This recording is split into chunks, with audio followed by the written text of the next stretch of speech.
Morning mga kachismosa. Grabe, nagpuputian ang mga buhok sa stress ata dito. Magpakulay na lang ako ng buhok. Kaya hindi pa tayo kapag parlor kaya wala tayong pera. Dahil wala tayong trabaho dito, kaya ganyan. Kung nakakainis. High school pa lang naman ako, may mga puti ako. Presto, dumadami na talaga siya.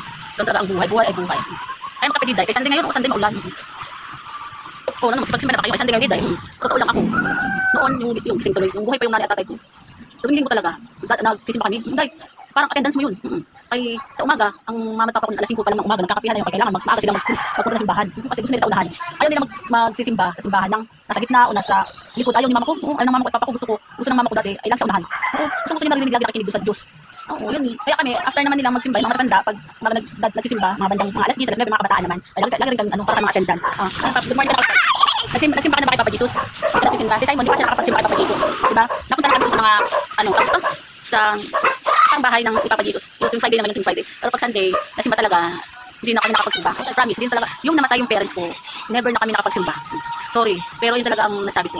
Yung namatay yung parents ko kasi nga, parents ko, tapos dalawa kong kapatid, na lalaki, 3 buwan lang at 3 months lang ang pinakamabilis, 3 months lang ang inaabot, namatay sila sunod-sunod.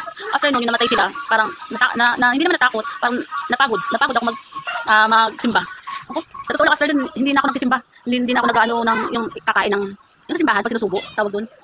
Sorry, hindi ko matandaan kung ano yun. Kasi yung nakain na puti, pag linggo, pag nasimba, ganun yun. Yun, tapos, minsan nakapagsimba ako pag Pasko o mag-New Year, yan, nagsisimba ako. Pero hindi talaga taon-taon. Ewan ko, kasi simula nung namatay yung parents ko, tapos yung dalawang kapatid ko dahil sa buwan lang ang pagitan, parang napagod ako masyado. So, dahil noon, simula nung bata kami, halos bahay na lang, simbahan na lang naging bahay namin, kaya lagi talaga kami doon. Lagi kami, active kami talaga kami. Kaya magagalit kami sa magagalit ang parents ko pag hindi kami nagsimba. Kaya gusto naman namin yun noon. So, after na namatay yung parents ko, at saka yung kapatid ko, never na ako napasok sa simbahan. Natry ko ulit magsimba kasi sinama ko doon si Zoe, sa ate Zoe dati. Kasi baby pa lang siya noon, kaya sinasama ko siya magsimba. Kaso hindi lagi kasi pag napasok ko sa simbahan, naiiyak talaga ako dahil kami dati ako kapag yung kakanta-kanta sa simbahan, di ba? Yung gusto talaga nakanta sa simbahan. Kaya lang noon, hindi na ako makapagkanta. Pag pumasok na ako sa loob ng simbahan sa pinto, naiiyak na ako talaga ako dahil hanggang sa nakikinig lang ako sa simbahan sa salita ng Diyos, salita ng pare, yun nakikinig lang ako pero sa totoo lang naiiyak ako. Ito lang. Sorry naman ako sa Diyos kasi para sa mama din ang loob ko, kasi namatay yung parents ko na hindi namin inaasahan. Alam mo yung halos bumagsak na lahat. Bagsak na lahat. At bakit ganito nangyari? Bakit kami ang gumawa na, bakit pamilya ko ang nawala? Bakit kami halos lahat naman lagi sa simbahan? Pero bakit nangyari sa pamilya namin yung hindi mo masabi. Kaya ewan ko ba, sana. Pero kahit hindi naman ako nakakapagsimba mismo sa loob mismo ng simbahan, nagdadasal naman ako dyan. Sa pag ayoko magkaroon ng sakit, mga kapatid ko, kasi ayoko ko na may mawala. Mahirap mawala ulit ng pamilya. Kasi para sa akin, dati parang, ang bilis mawala. Ang bilis mamatay. Ang bilis makuha. Ang hirap paliwanag. Ang hirap talaga. Salamat din naman ako sa Diyos kasi nakasakit ako nang hindi ko inaasahan. Hindi ko akalain na bibigyan niya ako ng Diyos na panibagong buhay. Salamat din talaga ako sa Diyos. Dahil sabi ko simula sa pulo na ako si Zoe.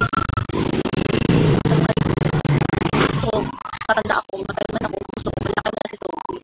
Dahil gusto ko makasama siya hanggang lumaki, makita ko siya, makita niya ako. Yun, kaya sorry talaga ako kay Papa Jesus kasi nakapunta pa ako sa bahay mo hanggang ngayon. Mahirap din yun. Mahirap naman ipasok ang sarili mo lang kung parang wala kang pakialam. Dapat maganda rin kasi pumunta sa simbahan na mayroon ka talagang dapat gawin. Dapat mahalin. Anong dapat maramdaman. Parang ganun. Hirap paliwanag. Yun, naalala ko lang kay Sunday kasi ngayon din. Kaya dati kasi lagi ang present sa simbahan. Yun. Life is life talaga.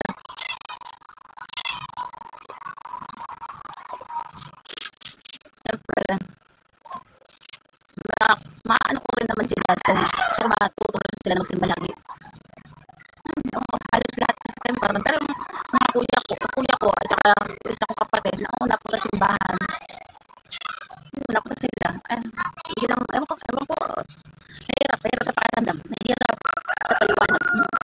Nahirap piliin ang sarili mo na hindi ka pumunta ng wala kang masabi ng ayos. Yung maramdaman mo ba kung ganun. Gusto ko kumain ako ng ostya ng simbahan.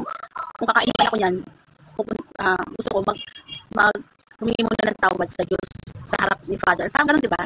Never kasi ako kumain ng os kasi nung namatay yung pamilya ko. Sobrang sa kanila ko dati.